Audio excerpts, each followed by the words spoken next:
Welcome to the QuickPro camera guide for the Sony a5100. This is a great camera that will capture amazing images as well as HD video. We hope you'll enjoy learning more about it with this guide. This guide is meant to be a study tool to be used in connection with and not a replacement of your camera's owner's manual. You can watch it entirely in one sitting or by chapter. Let's get started.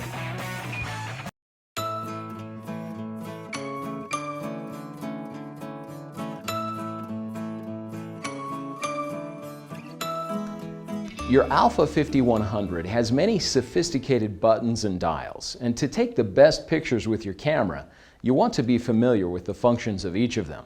Let's begin with a brief overview of many of the camera's buttons and features. Many of the things we'll discuss in this chapter are discussed in greater detail later in this guide. First, there is the shutter button, power switch, and zoom lever. To take a picture, simply rotate the switch to the on position. Press and hold the shutter button halfway down for a moment, allow the camera to focus, and press it the rest of the way down to take the picture. To zoom in or out, rotate the zoom lever. In playback mode, this lever also serves as the playback zoom image index lever. This is the movie button. To record a movie, simply press the shutter button halfway down to focus, and then press the movie button. To end recording, simply press the movie button again. Here is the microphone. Take care not to cover the microphone in movie recording. This is the built-in flash. To make the flash pop up, press the flash pop-up button.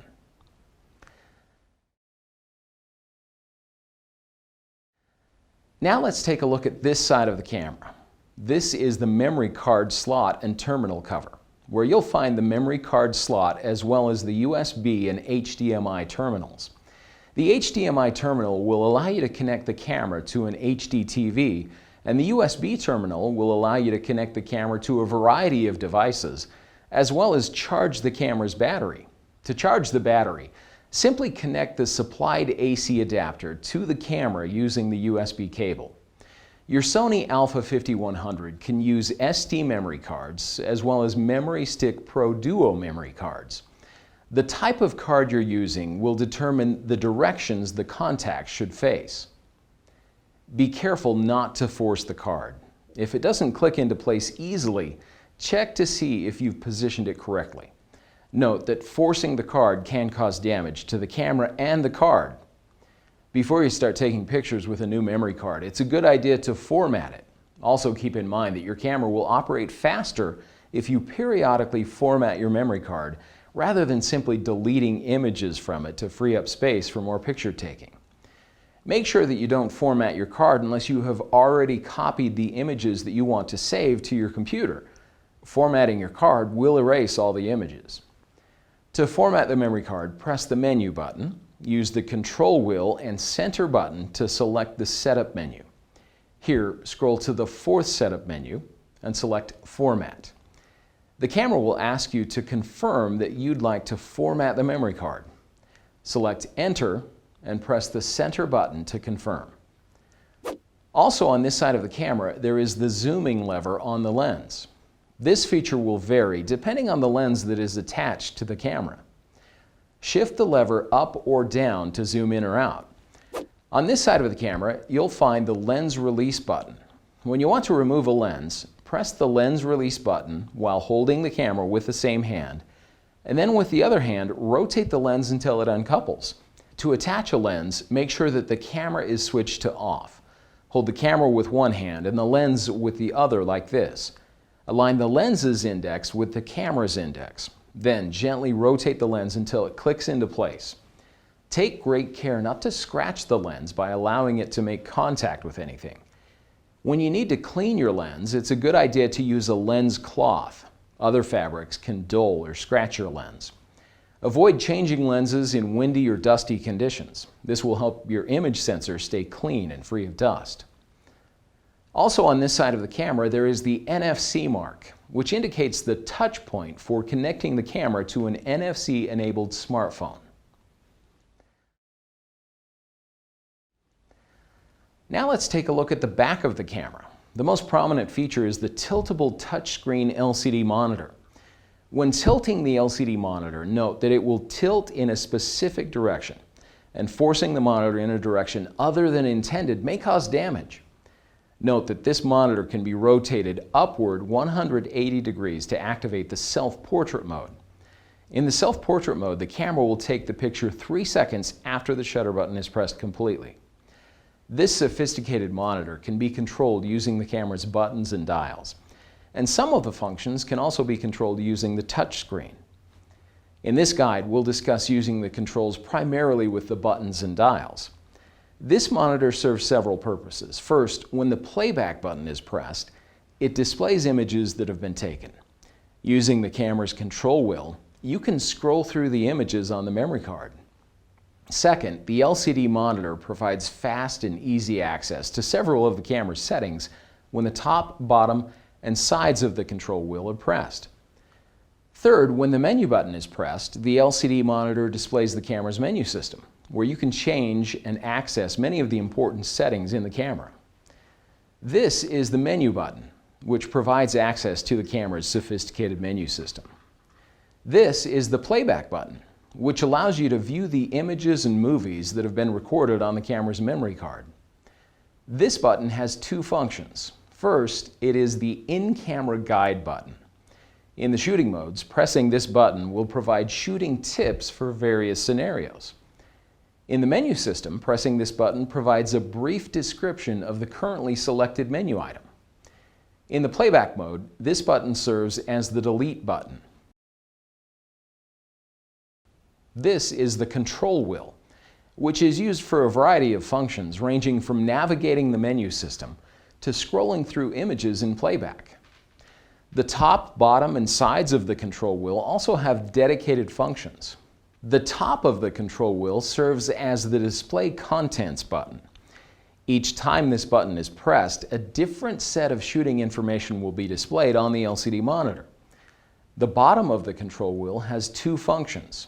First, when the camera is set to the P, A, or S modes, the bottom of the control wheel is the exposure compensation button. Second, when the camera is set to one of the auto modes, this button provides access to the background defocus, the brightness, the color, the vividness, and the picture effect.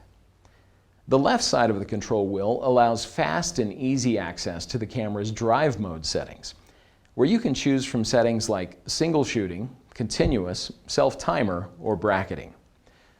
The right side of the control wheel can be pressed to access the camera's ISO settings. You can choose from ISO Auto, as well as ISOs ranging from 100 to 25,600.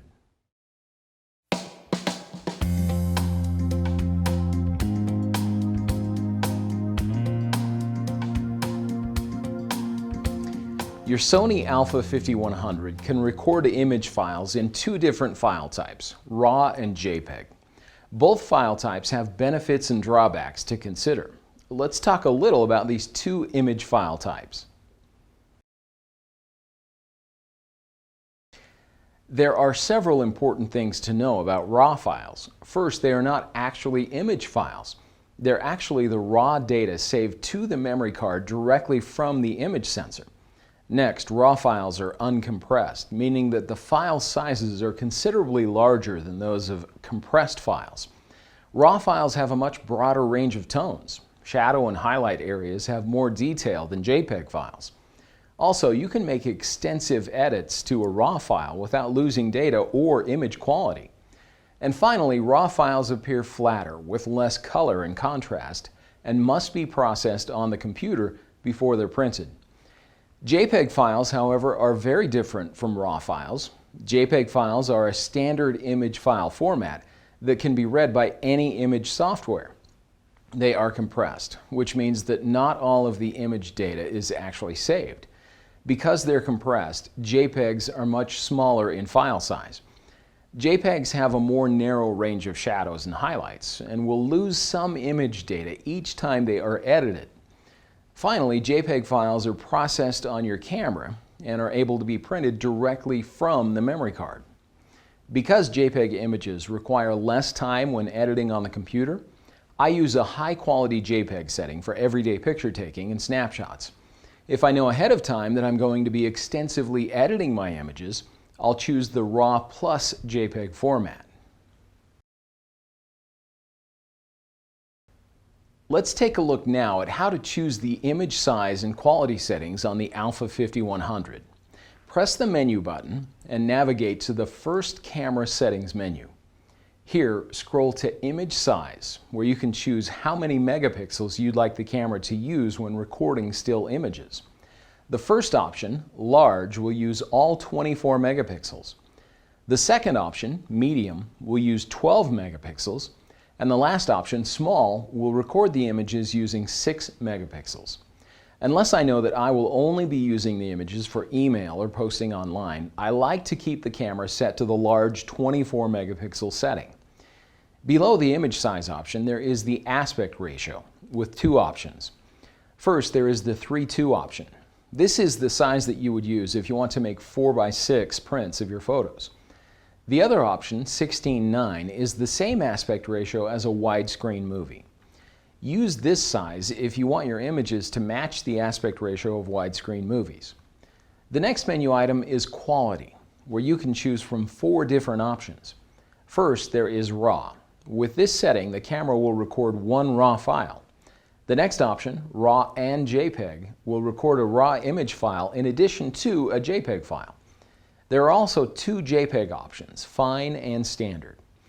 The difference between the 2 JPEG options is the level of compression. The Fine option will have the least amount of compression and produce a higher quality image. The Standard option will have more compression, slightly lower quality, and smaller file sizes.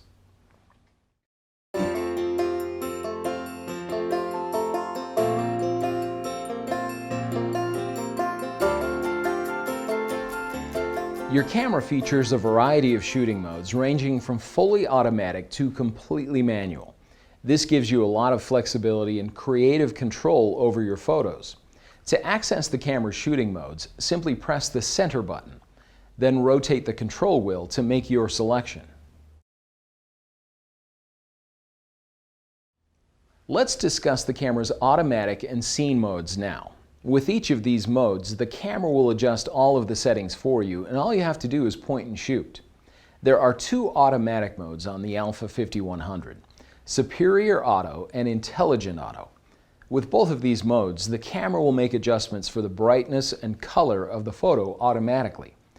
The Superior Auto mode is different from the Intelligent Auto mode because it will quickly assess a scene and then switch to an appropriate scene mode to take the picture. In both of the auto modes, you can press the bottom of the control wheel to make adjustments to various settings. You can adjust the background defocus, the brightness, the color, the vividness, and the picture effect. Rotate the control wheel to make adjustments to any of the settings. Press the menu button to resume normal picture taking. Now let's discuss the camera's scene modes. Press the center button to access the mode dial, and rotate the control wheel to select the scene mode setting. Now press the center button to display the scene mode options. There is a scene mode available for almost any shooting scenario, including portrait, sports action, macro, landscape, sunset, night scene, handheld twilight, night portrait, and anti-motion blur. When you recognize any of these environments, simply choose from the Scene Selection menu and the camera will optimize the necessary settings. Let's talk a little about each of these modes. First, there is the Portrait mode. This will help you emphasize a subject by blurring the background. It also reproduces soft skin tones. Make sure you focus on the subject's eyes for the best results. Next is the Sports Action mode. This shoots fast motion at higher shutter speeds.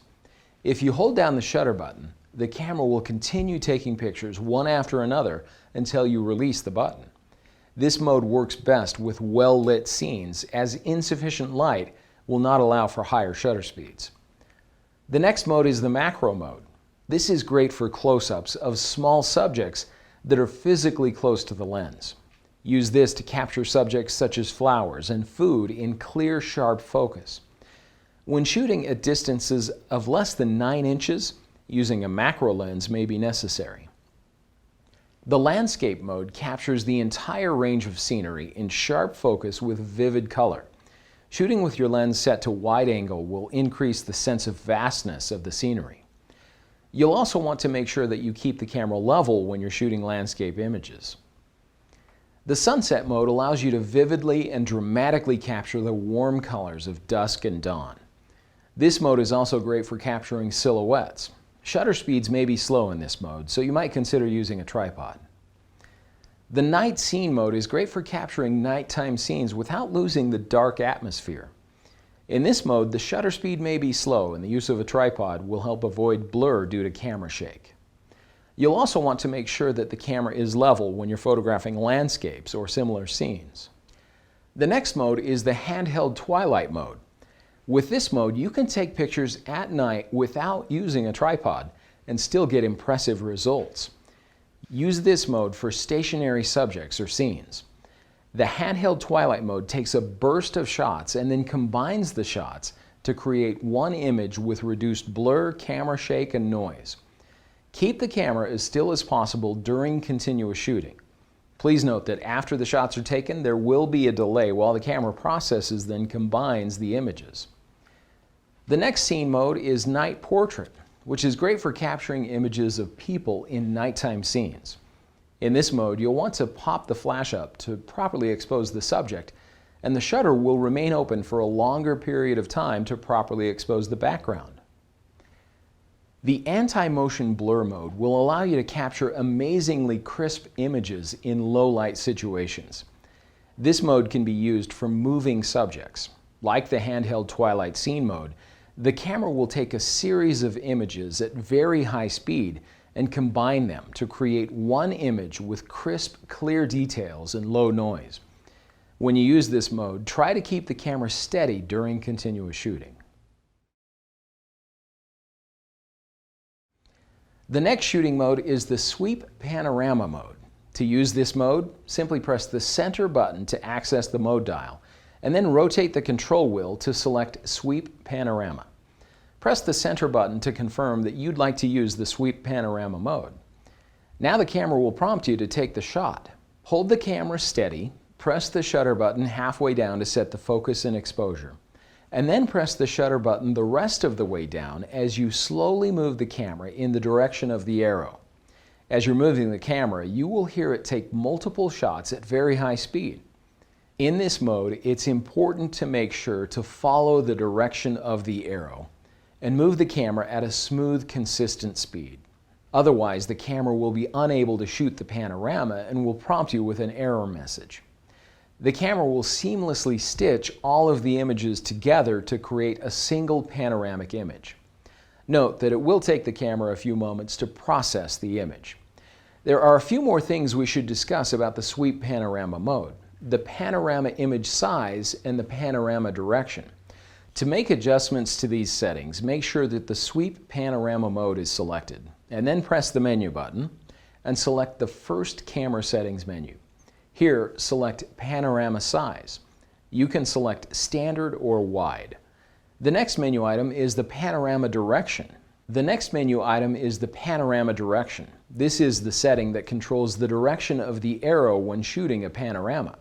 You can choose from right, left, up, or down. One of the most important concepts in photography is exposure, or the amount of light that falls on the camera's image sensor. A properly exposed photo will have good detail in the shadow, midtone, and highlight areas. Photos that are too bright are overexposed, and photos that are too dark are underexposed. The camera determines proper exposure using the metering modes. Note that the metering modes are available only in certain shooting modes. To access the camera's metering modes, make sure that the shooting mode is set to PASM or Sweep Panorama. The camera's metering modes are accessed through the camera's fifth camera settings menu. Here you can choose from multi, center, and spot metering. The first mode is called multi-segment metering. This is a great general use metering mode that can be used in most shooting scenarios. When this mode is selected, the camera will divide the scene into zones. The camera measures the shadows and highlights in each zone and averages all the zones. Then the camera uses that average to set the exposure automatically to suit the scene. This is a good mode to use for many situations, but sometimes when the scene is very bright or very dark, you may want to use a different metering mode. The next mode is center-weighted metering. Center-weighted metering functions much like multi-segment metering, with zones being evaluated and averaged. But with center-weighted metering, the zones that are in the center area of the frame are given the greatest weight. The zones that are outside of the center area of the frame are taken into account as well, but these zones are given much less priority when determining the exposure. Center-weighted metering is a classic mode used for portraits. The last metering mode is spot metering. Spot metering functions much in the same way as center-weighted metering, but spot metering uses only a very small area of the frame to determine proper exposure. Spot metering is a great mode to use when there's a lot of contrast between the background and the subject, when the background is either very bright or very dark. Now that you know a little about how your camera sees and measures light to create properly exposed photos, let's talk a little about the advanced shooting modes on the Sony a5100. These modes allow you to take the most creative control over your camera's settings, like aperture, shutter speed, ISO, white balance, flash, as well as a variety of other settings. The first mode we'll discuss is called Program Auto, and it's represented with a P. In this mode, the camera automatically adjusts the shutter speed and aperture for optimal exposure.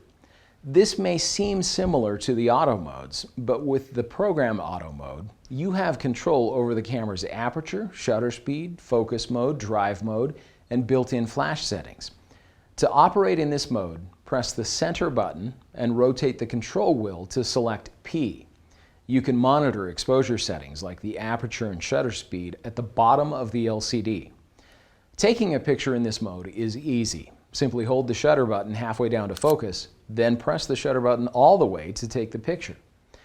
You may find that the shutter speed is too slow for what you're photographing, or that the aperture does not give you the depth of field that you're looking for. If you'd like to change the shutter speed or aperture combination on the camera, simply rotate the control wheel. If the image is too bright or too dark, you can adjust the exposure compensation by pressing the bottom of the control wheel and then rotating the control wheel. Values with a minus sign will make the image darker, and values with a plus sign will make the image brighter. The next shooting mode is the A, or Aperture Priority mode. The Aperture Priority mode is useful for times when you want to control the depth of field in an image. Depth of field is the term used to describe the distance between the nearest and farthest objects in a scene that appear acceptably sharp in an image. When only a small area or subject in an image is in focus, it's said to have a shallow depth of field. This effect is achieved by using a smaller f-stop number. When everything in both the foreground and background is in focus, an image is said to have a long depth of field. For a long depth of field, choose a large f-stop number. When you're shooting in Aperture Priority mode, you'll set the aperture, and the camera will automatically select the correct shutter speed for proper exposure. To use this mode, press the center button and rotate the control wheel to select A. Rotate the control wheel to select the aperture value as you watch the display on the LCD. Press the shutter button halfway to focus and the rest of the way to take the picture. The next shooting mode is the S, or Shutter Priority mode. The Shutter Priority mode is useful for times when you want to control motion in the scene, whether it's freezing action or blurring a moving subject. In this mode, you'll set the shutter speed and the camera will automatically select an appropriate aperture value for proper exposure. To use the camera in Shutter Priority mode, press the center button and rotate the control wheel to select S. To select the shutter speed, rotate the control wheel.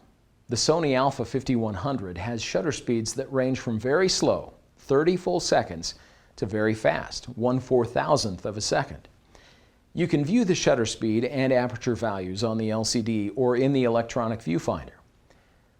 The next advanced shooting mode is the Manual, or M mode. This mode gives you complete control of the camera. In manual mode, you will set both the shutter speed and aperture to create the exposure. To operate the camera in manual mode, press the center button and rotate the control wheel to select M. Press the bottom of the control wheel to select either the aperture or shutter speed. The setting that is highlighted in orange is the setting that will be adjusted when the control wheel is rotated. To monitor the exposure on the LCD, you'll want to watch the number next to the small mm icon. This number indicates how close the image is to a proper exposure. Proper exposure is indicated by a ±0 value. You can choose just the right aperture and shutter speed combination for your scene, whether you want to freeze action or create a very shallow depth of field. Make the necessary adjustments to the aperture and shutter speed so that the exposure level indicator is near 0, then press the shutter button halfway down to focus and the rest of the way down to take the picture. In addition to aperture and shutter speed, the camera's ISO setting will have a significant impact on whether your images are properly exposed. The ISO setting controls the image sensor's sensitivity to light.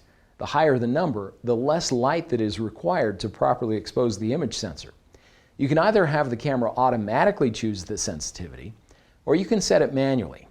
Here's how to set the ISO on the a5100. Press the right side of the control wheel, which is also the ISO button, to bring up the ISO speed options on the camera's LCD monitor. Use the control wheel to select the ISO setting you'd like. There is an auto ISO setting, and you can also choose from ISOs ranging from 100 to 25,600. For the auto ISO feature, you can set the minimum and maximum ISO setting that you'd like the camera to use. To do this, highlight Auto ISO and press the right side of the control wheel. Use the control wheel to set the minimum and maximum ISO settings, and press the center button to confirm. It's a good idea to set the ISO speed to suit the ambient light setting that you're shooting in. When you increase the ISO speed, a higher number for low light, a faster shutter speed can be used to avoid blurry images. Keep in mind that a higher ISO setting may introduce noise or grain into your images. An ISO setting that is too high for the shooting conditions can make the image lose quality. You might start to see particles in your picture. Experiment with ISO settings to become more familiar with their range and control. Here's a guide that will help you have a basic idea of what ISO settings to use in various situations. When you're outdoors in full sun, use ISO 100 to 200. In the shade, on an overcast day, or indoors with lots of window light, use ISO 400. ISOs 800 and higher should be used indoors for action shots or in other low light conditions. Now that we've discussed shooting modes and ISO settings, let's take a minute to talk about the a5100's drive modes. The drive modes determine how many times the shutter releases when the shutter button is pressed.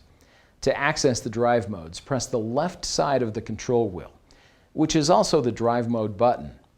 You can use the control wheel to select the drive mode you'd like. The first drive mode is single shooting. In this mode, the camera will take one picture each time the shutter button is pressed completely. The next drive mode is continuous shooting with high and low speed options. To toggle between high and low speed continuous shooting. When this drive mode is selected, the camera will continuously take pictures while the shutter button is held down.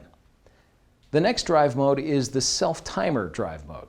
To toggle between the 2 and 10-second self-timer, press the sides of the control wheel. When this drive mode is selected, the camera will take the picture either 10 seconds or 2 seconds after the shutter button is pressed completely. The next drive mode is continuous self-timer. With this drive mode, the camera will take the specified number of shots 10 seconds after the shutter button is pressed completely. You can use the control wheel to select either 3 or 5 shots. The next drive modes are the camera's bracketing modes. Using these modes, you can take continuous bracketed images, single shot bracketed images, white balance bracketed images, and DRO bracketed images.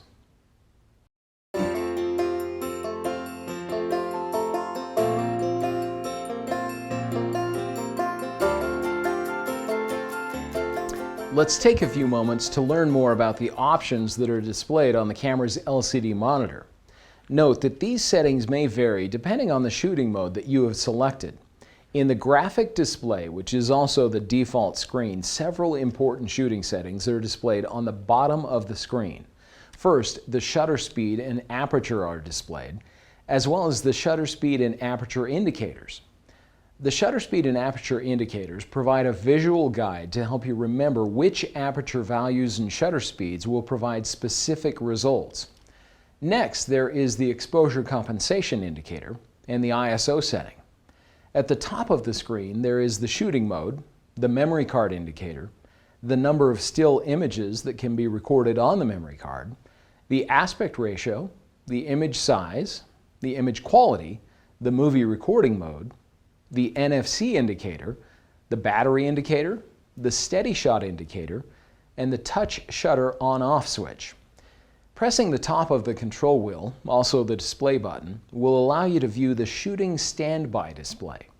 In addition to the icons that are displayed in the graphic display, you'll also see the drive mode, the focus area mode, the face detection setting, the soft skin effect setting, the metering mode, the white balance setting, the DRO Auto HDR setting, the creative style, and the picture effect. Pressing the display button again will remove many of the icons from the screen. One of the biggest benefits to owning a Sony E-mount camera is the ability to shoot high-quality movies with the creativity offered by a large image sensor, interchangeable lenses, and convenience and portability of a small camera. The conveniently placed one-touch dedicated movie button means that you're always ready to shoot great movies. Make sure the camera is switched to on and frame the image on the LCD. Press the dedicated movie button once to start recording. Notice the REC indicator on the LCD. This indicates that you are capturing video. Press the movie button again to stop recording. To view a movie that you have recorded on the LCD, simply press the Playback button and use the control wheel to scroll to the movie that you'd like to view. Then press the Center button to play the movie on the camera's LCD. To pause movie playback, press the Center button again. Press the Playback button to exit movie playback. If you'd like to adjust the volume for movie playback, press the bottom of the control wheel and rotate the control wheel to make the adjustment. Press the Center button to confirm. There are a few additional things that you should know about recording movies with your a5100. If you'd like to have control over the aperture and shutter speed in your movies, you can use the movie mode. Press the Center button and rotate the control wheel to select the movie mode. To choose the shooting mode, press the top or bottom of the control wheel. You can choose from Program Auto, Aperture Priority, Shutter Priority, and Manual Exposure. Just as in still image shooting, you can use the control wheel to make adjustments to the aperture and shutter speed. Now, simply press the movie record button to begin recording and press it again to end recording.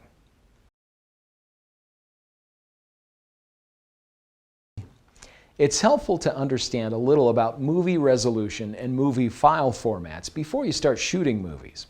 The movie image size and quality options are available in the camera's menu system in the second camera settings menu. Here, select Movie File Format. The a5100 has 3 movie recording formats to choose from: XAVCS, AVCHD, and MP4.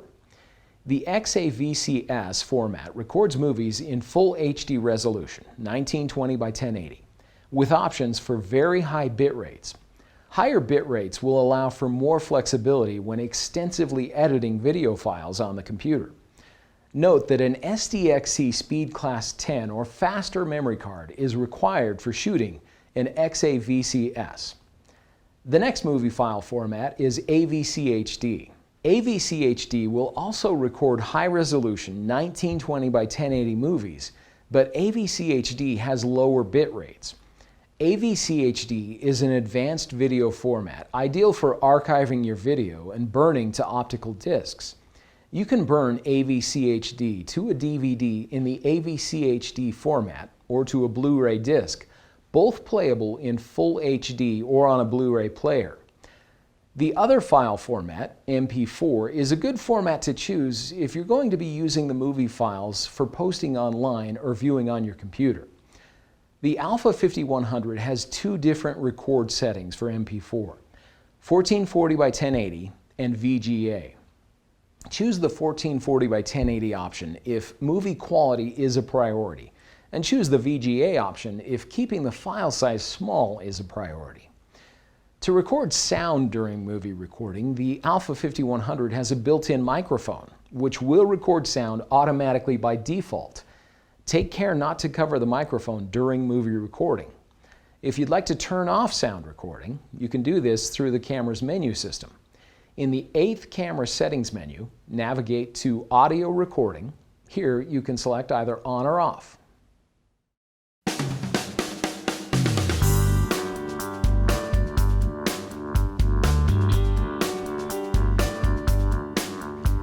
As we've discussed, the Sony a5100 has a large LCD monitor where you can review images, adjust menu settings, and adjust shooting settings.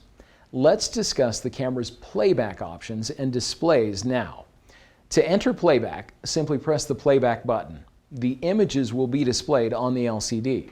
You can use the control wheel to scroll through the image and movie files.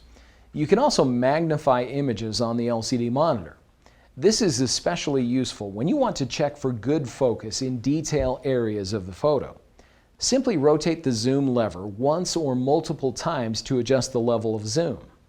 You can rotate the control wheel to scroll through other images on the memory card at the same level of magnification, and you can press the top, bottom, and sides of the control wheel to scroll to different areas of the image. To cancel the playback zoom, press the menu button. As you're scrolling through photos in the camera's playback, you may find some images that you'd like to protect from being accidentally erased. To protect images, enter the camera's menu system and select the second playback menu. Scroll to Protect and press the center button to view the options. Here, choose Multiple Images. Now, all you need to do is scroll through the photos on the memory card.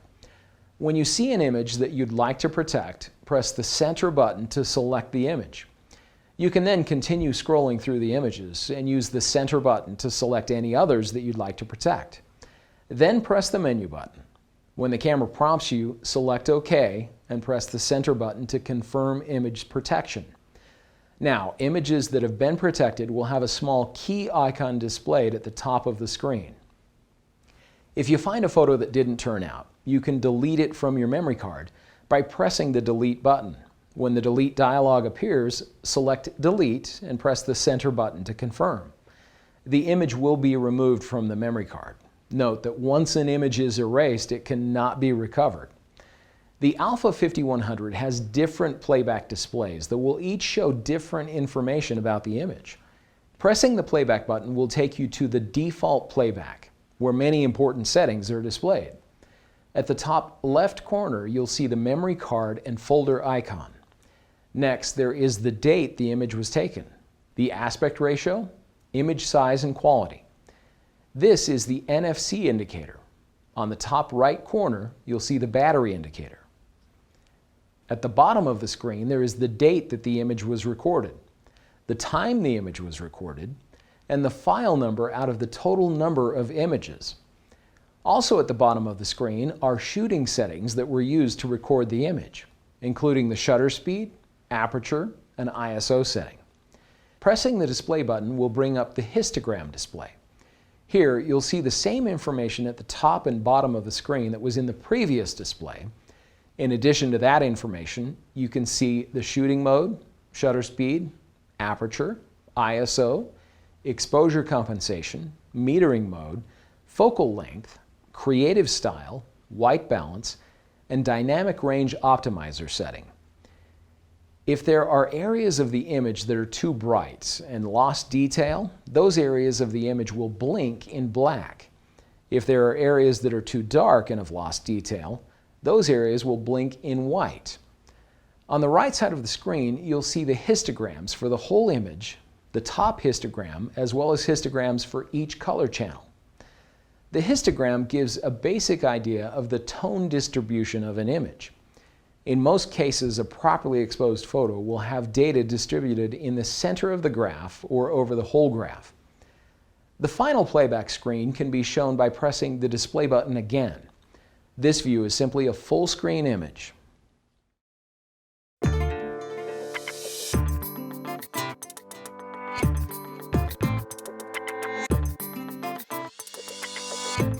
One of the important principles for taking a great picture is image sharpness.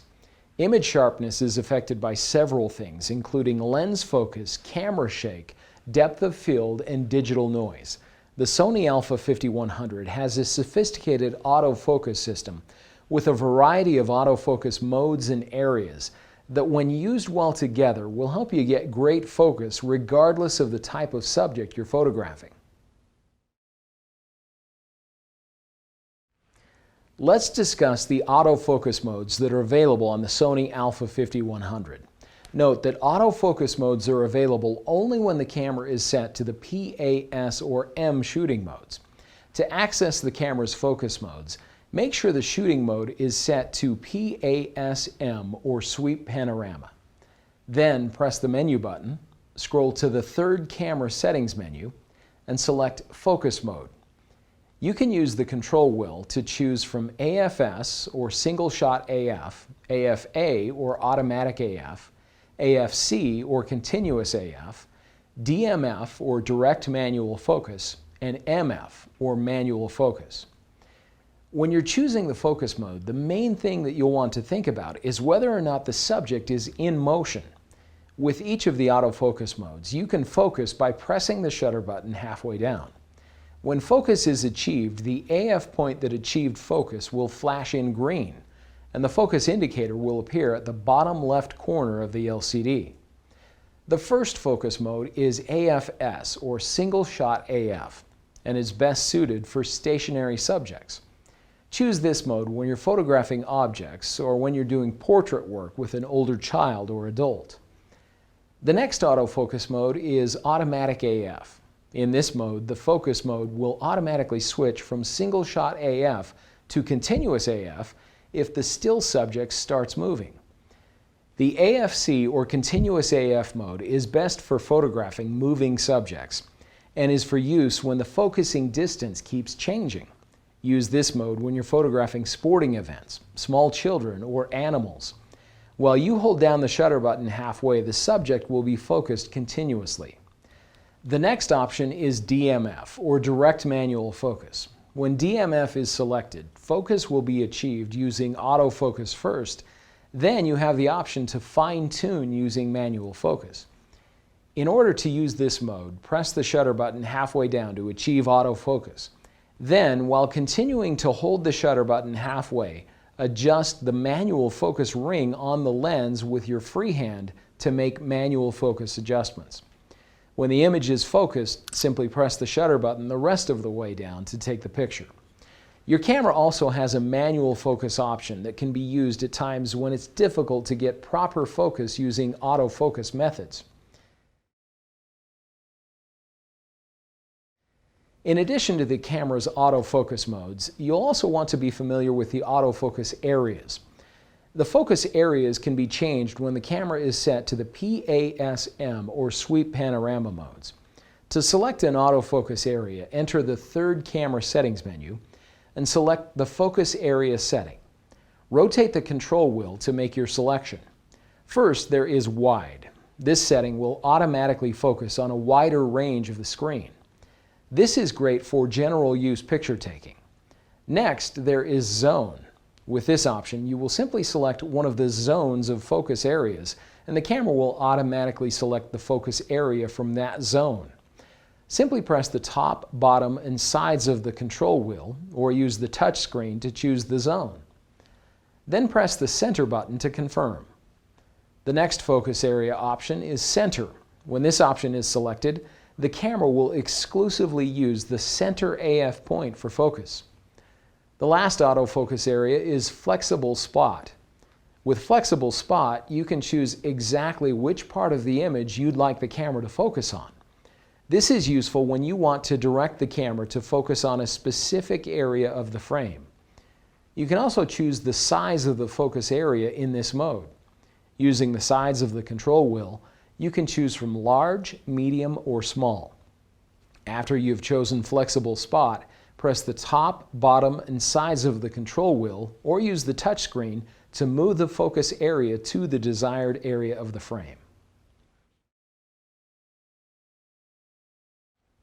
Let's take a minute to discuss the a5100's unique Center Lock-On AF feature, which will keep focusing on a moving object while tracking it. To use Center Lock-On AF, press the menu button and navigate to the 6th camera settings menu. Here, select Center Lock-On AF and On. Now, align the target frame with the subject to be tracked and press the center button. As the subject moves, the target frame will continue to track it and maintain focus. Now, simply press the shutter button to take the picture. Note that Center Lock-On AF is especially useful for faces. If the face that is being tracked leaves the screen and then returns, the camera will resume focusing on that face. The Sony a5100 has unique features called smile shutter and face detection that will help you capture photos of people in sharp focus. These features can be accessed in the menu system under the 6th camera settings menu. Here, scroll to Smile Face Detection. The first option is Face Detection Off, which will disable this feature. Next, there is Face Detection On Registered Faces, which will give priority for focusing to faces you have registered. Next, there is Face Detection On. With this option, the camera will simply detect and focus on any faces that are in the scene, without giving priority to registered faces. The next option is Smile Shutter. With Smile Shutter, the camera will recognize a smiling face and take the picture, all without you pressing the shutter button. You can use the sides of the control wheel to choose the level of smile you'd like the camera to recognize. You can choose normal smile, big smile, or slight smile. To register a face for the Registered Faces option, enter the menu system and navigate to the 4th custom settings menu. Here, select Face Registration. Select New Registration. Now, fill the white frame with the face you'd like to register and press the shutter button completely to take the picture. When prompted, select Enter. Now, the registered face will be given priority when you're using face detection with registered faces. Let's talk about some other considerations when you're trying to take crisp and sharp images. Sometimes a photo may have poor focus, but it's not related to the camera's focus mode or focus area mode. Camera shake happens when the camera moves while the shutter is open. This exposes the image sensor while the camera is moving and results in blurry images. Always try to steady the camera. Holding it with 2 hands and pressing the viewfinder gently against your face will help. You can also lean against something or use a tripod, a monopod, or even a beanbag to steady the camera. You can also reduce the effect of camera shake by selecting a fast shutter speed. This reduces the amount of time the image sensor is exposed to shaky conditions. A helpful rule of thumb is to set your shutter speed to 1 over the focal length. Confusing? Let me explain. If the focal length on your lens is 300 millimeters, for example, you should set your shutter speed to at least 1/300th of a second. If the focal length is 30 millimeters, you might be able to use a shutter speed as low as 1/30th of a second.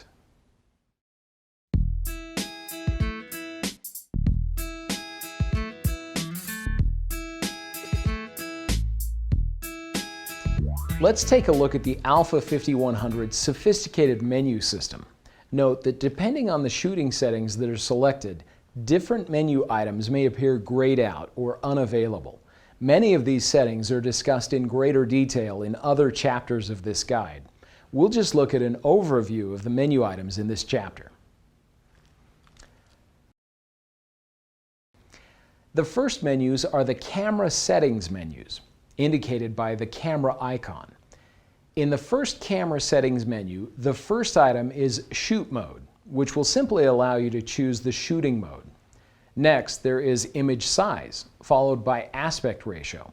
If you're planning on making standard 4x6 prints of your images, you'll want to keep the aspect ratio at 3:2. Next, there is the image quality setting, followed by the panorama size and direction options for the sweep panorama mode. The second camera settings menu begins with movie file format, where you can choose the movie file format. You can choose from XAVCS, AVCHD, or MP4. Next, there is record setting, where you can choose the movie recording size, frame rate, and scanning method. Dual video record will allow you to simultaneously record an XAVCS movie with an MP4 or an AVCHD movie with an MP4. The next two menu items are drive mode and flash mode, where you can simply choose the settings for those modes. The third camera settings menu begins with flash compensation, where you can make adjustments to the brightness of the flash. Red eye reduction will allow you to enable or disable red eye reduction for images where the flash is used. The next menu items are focus mode and focus area, where you can choose the settings for the focus mode and focus area. The next menu item is AF illuminator, which can be set to auto or off. When it's set to auto, the AF illuminator will provide light for dimly lit subjects to aid focusing. The fourth camera settings menu begins with Movie AF Drive Speed, where you can choose from fast, normal, or slow. If you're recording action scenes, you'll want to select fast. Next, there is Movie AF Track Duration, with options for high and normal. Select the high setting if you're recording fast action and you want the camera to keep focus on a moving subject for a longer than normal period of time. Select normal if you want to keep the focus on a specific subject when there are obstacles in the foreground. Next, there is exposure compensation, which will allow you to adjust the overall brightness of the image. The next option is ISO, where you can select the ISO sensitivity. The fifth camera settings menu includes the metering mode, white balance, DRO auto HDR, creative style, and picture effect. Each menu item will simply allow you to choose the setting for that option. Each option is discussed in greater detail in other chapters of this guide. The sixth camera settings menu begins with Focus Magnifier, which will allow you to enlarge the image so you can check focus. Next, there is High ISO Noise Reduction, which will allow you to select the level of noise reduction for images shot with high ISO settings.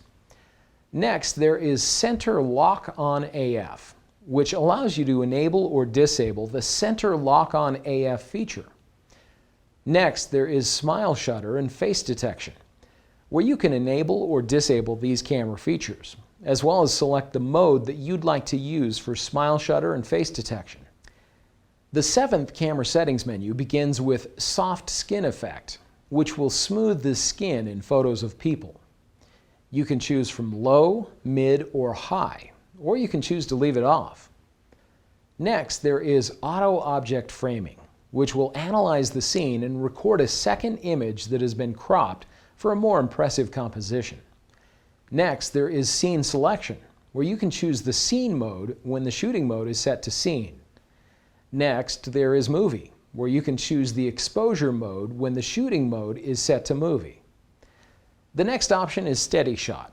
When enabled, Sony Steady Shot can reduce the effect of camera shake in images with slow shutter speeds. Next, there is the Color Space setting, with two options, sRGB and Adobe RGB. Some photographers prefer the sRGB mode as it requires less processing later. Other photographers prefer the Adobe RGB mode as this mode has a wider range of colors, making it a preferred option for images that will be extensively processed on the computer. The eighth camera settings menu begins with Movie Auto Slow Shutter, which will automatically adjust the shutter speed to compensate for the brightness of the environment when you're recording movies. Next, there is audio recording, where you can enable or disable audio recording for movie shooting. Wind noise reduction will allow you to enable or disable the wind noise reduction feature. The final item in the 8th camera settings menu is shooting tip list, where you can access helpful shooting tips for a variety of scenarios. The next menu items are the custom settings menus. The first item in the first custom settings menu is Zebra, where you can choose how you'd like the camera to show stripes to help you adjust brightness. Next, there is MF Assist. When enabled, MF Assist will display an enlarged image when you're using manual focus. Next, there is Focus Magnification Time, where you can choose how long you'd like the enlarged image to be displayed. You can choose from 2 seconds, 5 seconds, or no limit. Next, there is Grid Line, which allows you to select the type of composition grid that can be displayed over the image while shooting. You can choose from rule of thirds, square, or diagonal plus square. You can also choose to have the grid disabled. The next option is Movie Marker Display. When enabled, Movie Marker Display will show markers that will help you keep important subjects in safe zones within the frame. Next, there is Marker Settings, where you can enable or disable specific markers. You can adjust the settings for the center, aspect, safety zone, and guide frame. The second custom settings menu begins with Auto Review, which allows you to choose how long you'd like the images to be automatically displayed on the LCD after being taken. The next menu item, Display Button, will allow you to choose what information is visible on the LCD monitor. Next, there is Peaking Level. The peaking level setting will enhance the outline of in-focus ranges with a specific color. You can choose from high, mid, low, or off. The peaking color sets the color that will be used for the peaking function. Next, there is Exposure Settings Guide, which will allow you to enable or disable the aperture and shutter speed guide on the LCD. The third custom settings menu begins with Live View Display, which sets whether or not to display the effect of a function on the screen, such as the effect of exposure compensation. Next, there is Display Continuous AF Area, which will allow you to choose whether or not you'd like the AF area to be displayed on the LCD when the camera is using continuous AF. The next option is Pre-AF. When enabled, Pre-AF will automatically focus even before the shutter button is pressed halfway.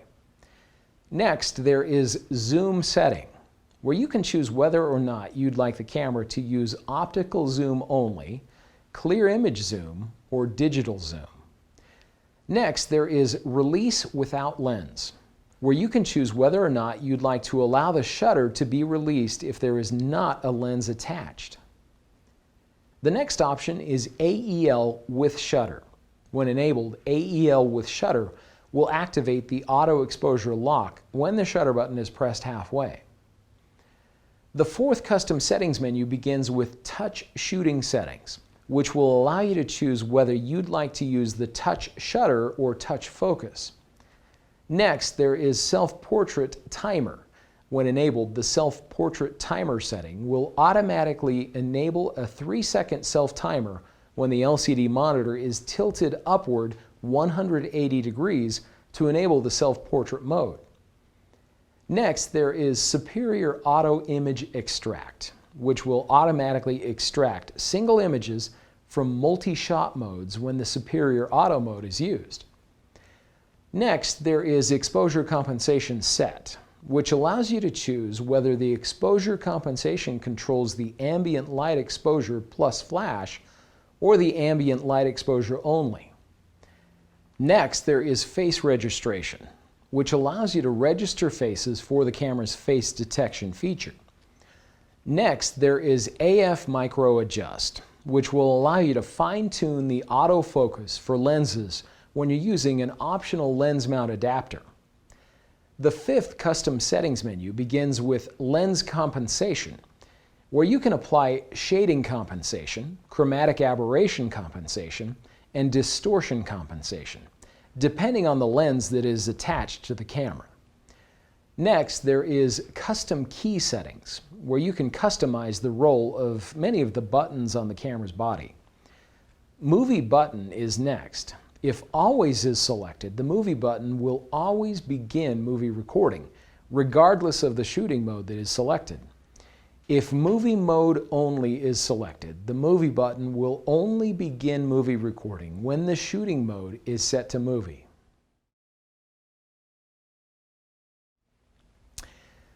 The next menu is the wireless menu, which begins with Send to Smartphone and Send to Computer, which will allow you to send images to your smartphone or computer respectively. Next, there is View on TV, which will allow you to connect the camera to a network-enabled TV to view images. Next, there is One Touch NFC, which will allow you to assign an application to One Touch NFC. Next, there is Airplane Mode, which will disable wireless communications. WPS Push will allow you to register an access point to the camera. The second wireless menu begins with Access Point Settings, which will allow you to manually register your access point. Next, there is Edit Device Name, where you can change the name you'd like the camera to be shown as on other devices. Next, there is Display MAC Address, which simply displays the MAC address of the camera.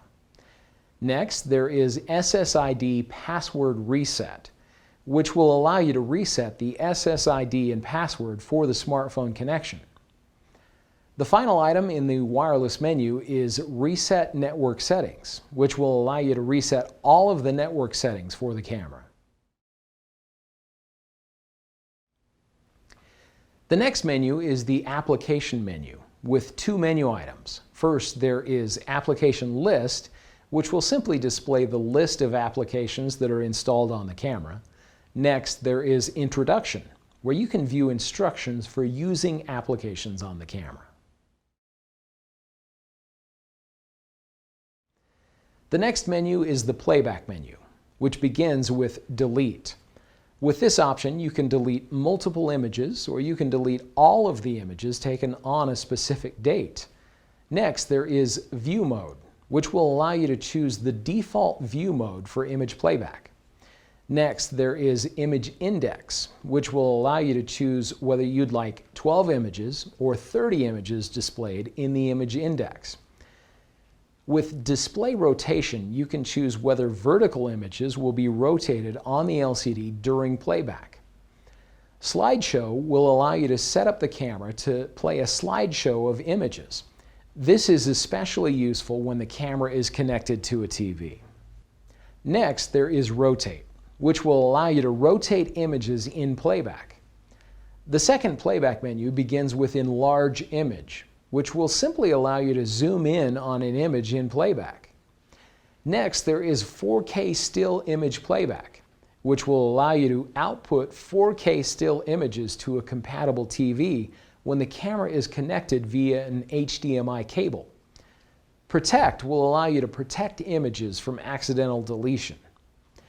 Next, there is Specify Printing, which will allow you to adjust settings for printing images when the camera is connected to a compatible printer. The final menus are the setup menus. The first setup menu begins with Monitor Brightness, where you can adjust the overall brightness of the LCD monitor. Note that the brightness of the monitor does not affect the exposure of the final image. Volume settings will allow you to adjust the volume for movie sound in playback. Next, there is Audio Signals, which will allow you to enable or disable the beep sounds that are heard when the camera autofocuses or performs other operations. Next, there is Tile Menu, which allows you to choose between the currently displayed list style menu or a graphic menu display. The next option is Delete Confirmation, which allows you to choose whether you'd like Delete to be displayed first or Cancel to be displayed first when the delete button is pressed. The second setup menu begins with Power Save Start Time, which will allow you to choose how long you'd like the camera to wait before going into power save mode. You can choose from 10 seconds, 1 minute, 2 minutes, 5 minutes, or 30 minutes. Next, there is Touch Operation, which will allow you to enable or disable the touchscreen function of the LCD monitor. Demo mode is next. When the camera is connected to an AC adapter, Demo mode will allow you to display a demonstration of movie playback. Next, there is HDMI settings, where you can choose the resolution for output to an HD TV, choose to display shooting information on external HD monitors, and when connected to a Bravia Sync compatible TV, allow you to control the camera with the TV remote. The third setup menu begins with the USB connection and USB LUN settings, where you can choose how a computer will recognize the camera when it's connected with a USB cable. Language will allow you to choose the language that is used for the menus and displays. Next, there is Date Time Setup, which will allow you to choose the date and time for the camera's internal clock. Area setting will allow you to choose the time zone for the camera's internal clock. The fourth setup menu begins with Format, which will allow you to format the memory card. File number will allow you to choose the way that the camera assigns file numbers to the image and movie files. Select Recording Folder will allow you to choose the folder on the memory card where you'd like the images to be saved. Next, there is New Folder, which will allow you to create a new folder on the memory card.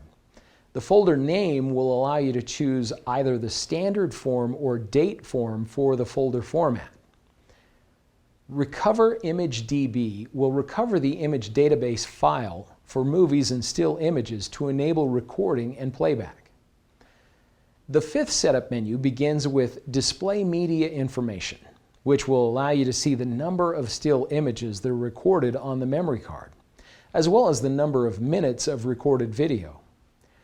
Next, there is Version, which will simply display the firmware version that is currently installed on the camera. The final item in the setup menu is Setting Reset, with options for Camera Settings Reset and Initialize. Camera Settings Reset will simply reset the camera settings to default. Initialize will completely restore all camera settings to factory default.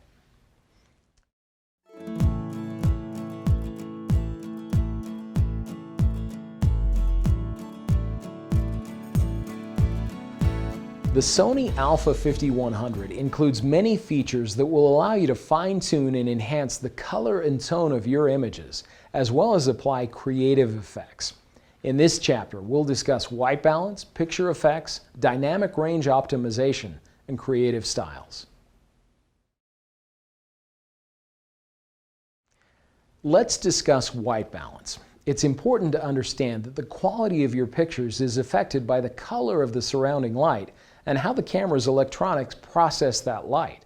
The higher color temperatures, measured in the area of 5600 Kelvin to 7500 Kelvin, represent situations like a sunlit or cloudy day. These shooting situations have a greater amount of blue tones and lesser amount of red tones. Lower color temperature situations are measured in the area of 3200 Kelvin down to 1900 Kelvin and are found in lighting situations like standard lighting from a tungsten light bulb or candlelight. These types of shooting situations are found on the lower end of the spectrum and produce greater amounts of red tones and lesser amounts of blue tones. To access the white balance settings, press the menu button and scroll to the fifth camera settings menu. Here, select white balance. You can make your selection using the control wheel. A benefit on the a5100 is that you can fine-tune the white balance within each setting. To do this, press the right side of the control wheel and press the top, bottom, and sides of the control wheel to make your adjustments to the color. Press the center button to confirm. The first and default setting is Auto White Balance. Auto White Balance will automatically adjust the color temperature setting. The next white balance setting is Daylight. Daylight is a great setting for taking pictures in the sunlight. This setting is marked with a sun icon. Use the shade setting when you're taking pictures in the shade. It reduces the bluish tones in a picture. This setting is marked by an icon of a house with shade. Use the cloudy setting when taking pictures on days that are overcast. This is marked with a cloud icon. The incandescent setting is used when taking pictures under common light bulbs. It reduces the reddish tones in a picture. This setting is marked with a light bulb icon. The a5100 has 4 different fluorescent light settings that can be used when shooting under the different colors of fluorescent lighting that are common today. You can choose from warm white, cool white, day white, and daylight. The next setting is the flash setting. Select this setting when you're using the built-in flash unit. The underwater auto setting is for use when you're using the camera underwater with an optional underwater housing. The color temperature setting will allow you to select the specific color temperature of the light that you're shooting under. The next icon is the custom white balance option. Select this option when you want to use a custom white balance setting that you have already registered. The last icon is the custom white balance setup option, which is used to create the custom white balance setting specific to the lighting conditions that you're shooting in. This is done by taking a picture of a white card or object and then selecting the image for the camera's electronics to reference. To set a custom white balance, highlight the custom setup and press the center button. Make sure the white or gray object fills the small circle at the center of the frame, and press the center button to take the white balance reading. The camera will display the color temperature reading. Press the center button to resume picture taking. Creative styles are another useful feature of the Sony a5100. Creative styles are an intuitive way for you to tell the camera what levels of sharpness, contrast, saturation, and color tone you'd like for your specific shooting scenario. The camera has 6 different preset creative styles, and you can make adjustments to settings in each of them. To access the creative styles, enter the camera's 5th camera settings menu and select Creative Style. Use the control wheel to view the options and make your selection. First, there is the standard creative style. This is a good general use creative style. The camera will automatically adjust color tone to fit the scene you're photographing. Images taken with this creative style will appear sharp, vivid, and crisp. The vivid creative style will record images with great saturation and sharpening. Use this creative style for striking images of flowers, greenery, and ocean scenes. The portrait creative style is great for photos of people, especially close-ups. It offers pleasant skin tones and makes the image appear a little softer. The landscape creative style is good for taking pictures of scenery outdoors. This picture style makes the greens and blues in the image more vivid. The sunset creative style beautifully captures the red tones of the setting sun. The black and white creative style will capture images with smooth black and white gradation. Images taken in this setting cannot be converted to color later. The sepia creative style will capture brown and white images with a classic antique look. Images taken in this setting cannot be converted to color later. All of these creative styles are fully customizable. You can make changes to the contrast, saturation, and sharpness. We'll select one that we'd like to edit and press the right side of the control wheel to choose one of the parameters, and then rotate the control wheel to make adjustments to that parameter. Then press the center button to resume picture taking.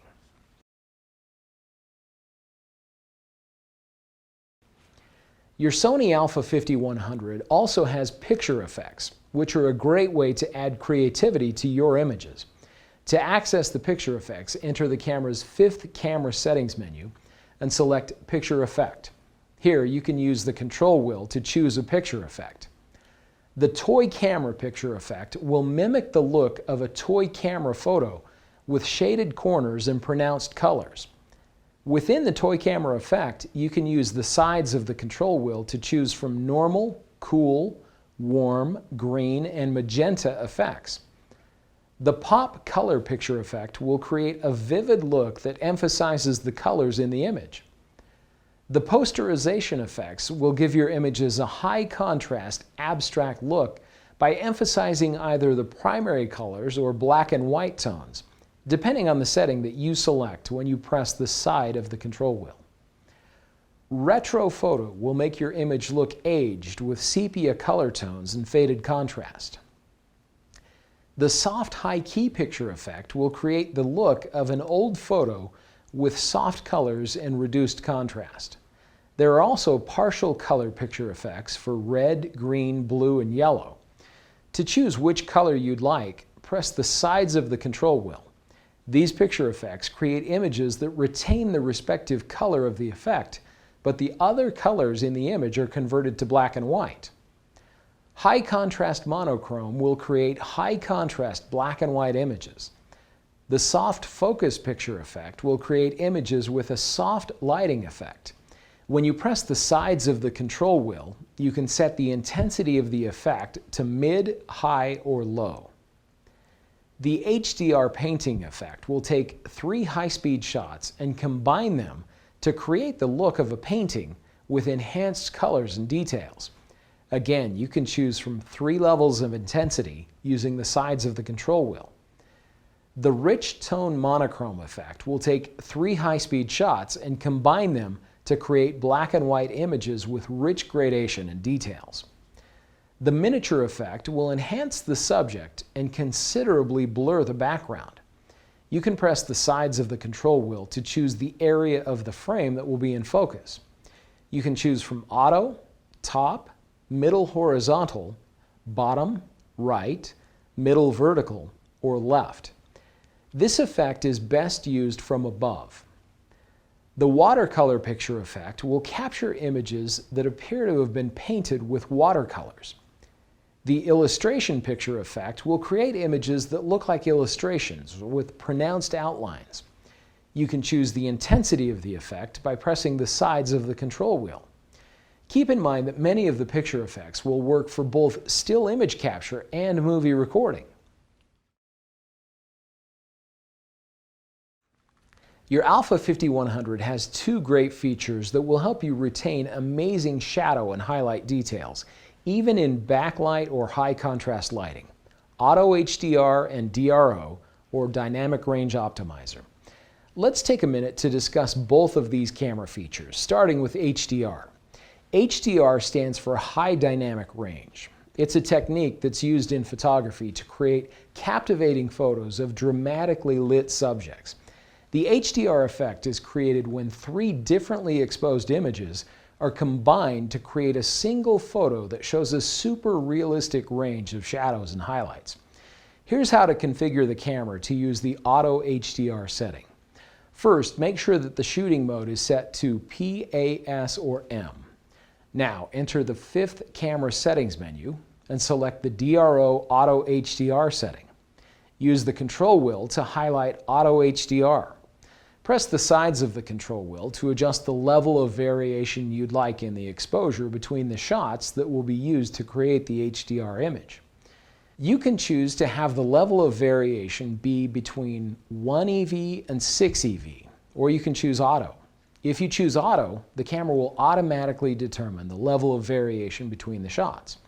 If you choose 1 EV, the variation between each shot will be 1 exposure step, which will produce a less dramatic effect. Choosing 6 EV will produce a more dramatic effect. Press the center button to make your selection. Then press the shutter button halfway to focus and the rest of the way to take the picture. Since the camera will be taking 3 shots at very high speed, it's important to make sure to keep the camera as steady as possible while the pictures are being taken. After the images are combined, 2 images will be recorded on the camera's memory card. The first image will have the proper exposure, and the second will be the final HDR image. Now let's talk about the Dynamic Range Optimizer, or DRO. This setting is similar to the Auto HDR, as it helps you capture rich, natural shadow and highlight details in high contrast lighting, but it differs from Auto HDR in that it captures just 1 image, so it can be used with moving subjects and can even be used with continuous shooting. The DRO setting is available when the camera's shoot mode is set to PAS or M modes, and it's accessed under the same menu option as Auto HDR. Again, just enter the 5th camera settings menu and select the DRO Auto HDR option.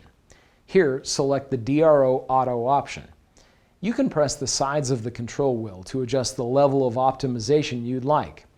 The higher the number, the more shadows and highlights will be recovered in an image. Now simply take the picture.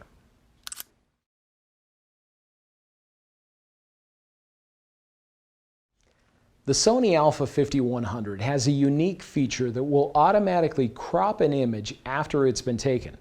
This feature is called auto object framing, and it's great for use with portraits and some macro photography.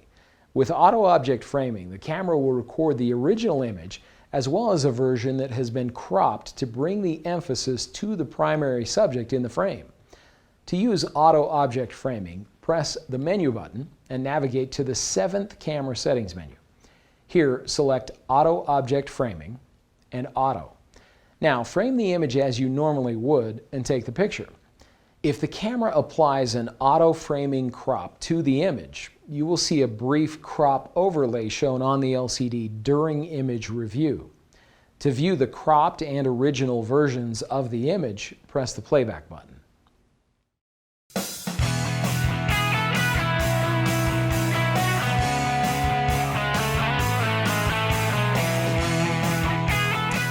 Your a5100 has a built-in flash that can provide you with extra light in certain shooting scenarios.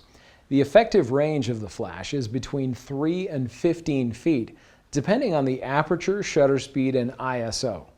The camera has several different flash modes to use in a variety of scenarios, subjects, and lighting conditions. Note that some flash modes are available only in certain shooting modes on your camera. To access the flash modes, press the Flash pop-up button to raise the flash. Then press the menu button and scroll to the 2nd camera settings menu. Here, select Flash Mode. Use the control wheel to make your selection. The a5100 has 5 different flash modes. First, there is the Flash Off mode. When this mode is selected, the flash will not fire, even if the flash is raised. Use the Flash Off mode when you do not want the flash to fire regardless of the lighting. The next flash mode is the Auto Flash mode. With this mode, the camera will automatically evaluate the lighting conditions and fire to provide the correct amount of light. The Fill Flash mode will fire every time a picture is taken regardless of lighting. Use this for situations when there is plenty of light but you'd like the subject to be lit with the flash. Next is the Slow Sync Flash mode. This is a good mode to use when you're photographing a subject at night and you'd like both the background and the subject to be properly exposed. The last flash mode is the Rear Sync Flash mode. In Rear Sync, the flash fires just before the shutter closes, creating a trailing image of movement of the subject.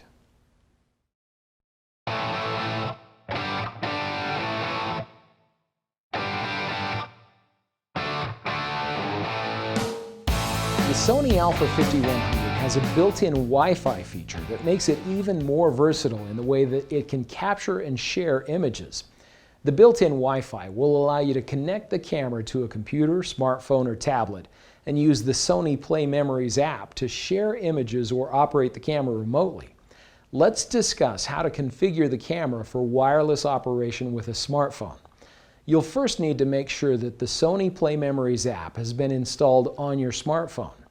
Now, press the menu button and navigate to the Application menu.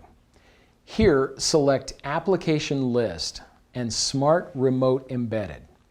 The camera will prompt you with an SSID and password.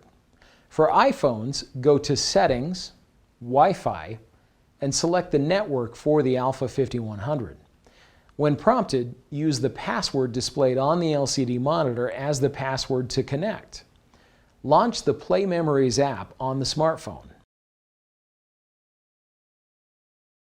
Now you can tap the camera button on the smartphone to take the picture.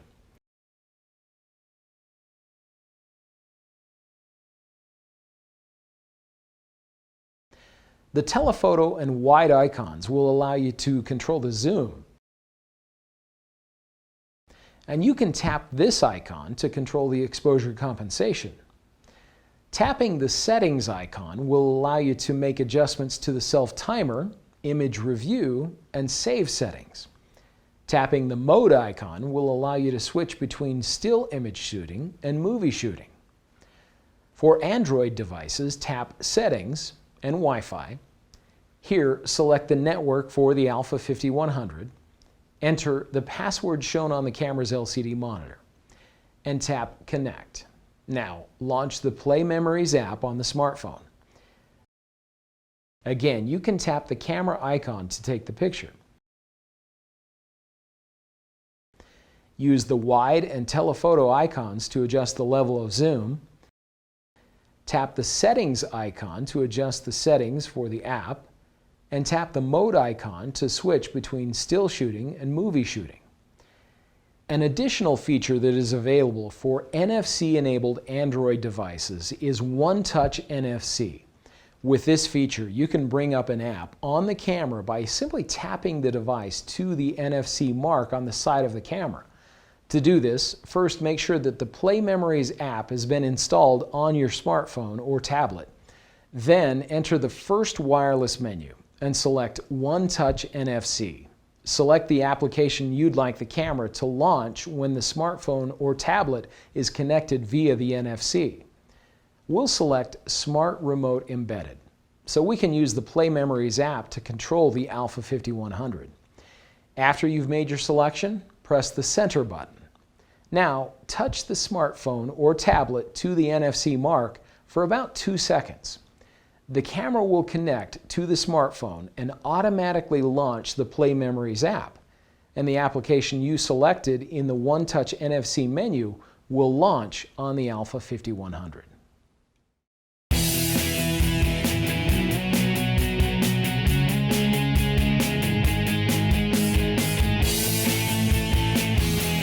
To review, let's go through some examples of these situations to manually apply the principles learned in this guide.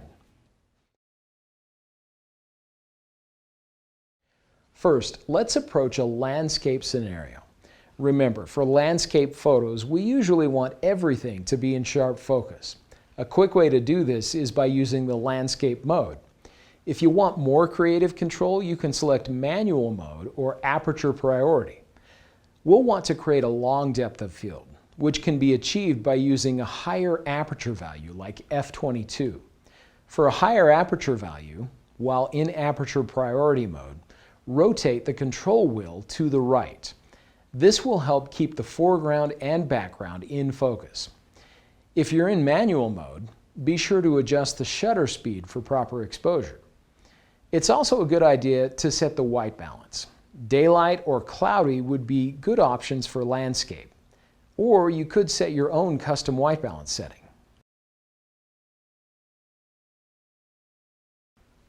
Now let's discuss a macro scenario. The easiest way to take great macro shots with the a5100 camera is to use the macro mode. For more creative control, you can switch to aperture priority mode. In this mode, the camera will set the shutter speed automatically while you adjust the aperture manually. We'll choose a smaller aperture value like f3.5 to create a shallow depth of field. This will cause everything in the front of and behind the subject to be defocused. A third way that we can create a great close-up shot is using the background defocus feature in the Superior Auto or Intelligent Auto mode. With the camera set to Superior or Intelligent Auto, we can simply press the bottom of the control wheel to access the additional controls.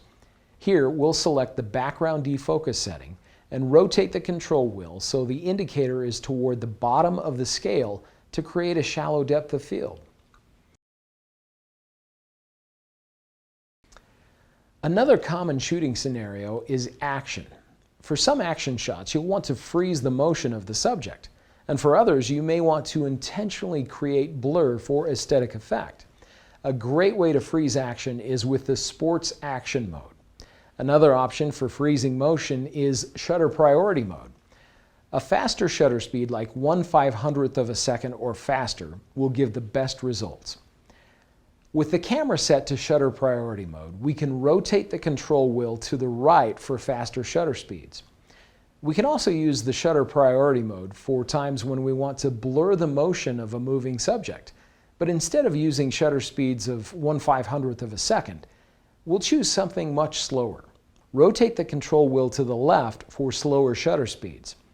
It's a good idea to use a tripod with slower shutter speeds because any movement of the camera will cause the stationary portions of the scene to blur as well. Try a few different shutter speeds for optimal effect. The next scenario we'll discuss is a portrait scenario. One of the easiest ways to create beautiful portraits is with portrait mode. Try to frame your subject in any interesting way. Try using the rule of thirds technique here for framing. A great way to draw attention to your subject is to defocus the background. With the a5100, there are a few options for doing this. First, you can use background defocus in the superior or intelligent auto modes. Another method you can use to create a shallow depth of field or defocused background is aperture priority mode. In aperture priority, you can simply rotate the control wheel to the left to use the smaller aperture number to blur the background. There may be times when you find yourself shooting in dimly lit environments, but don't worry, the a5100 has powerful features to help you get great shots. By selecting the handheld twilight or anti-motion blur modes, the camera will take several shots very rapidly and combine them to form a single beautiful image. Be sure to hold the camera as still as possible when using these modes for the best results. Sometimes you may be shooting fast-moving action in low light, such as indoor sports. In this situation, it's best to increase the ISO or light sensitivity to allow a shutter speed fast enough to freeze the motion. We hope you've enjoyed learning more about your Sony a5100. We know this new information will give you enough confidence and know-how to take your photography skills to new levels. Remember, you can refer back to any section of this guide at any time. Just select the topics you want to review from the main menu.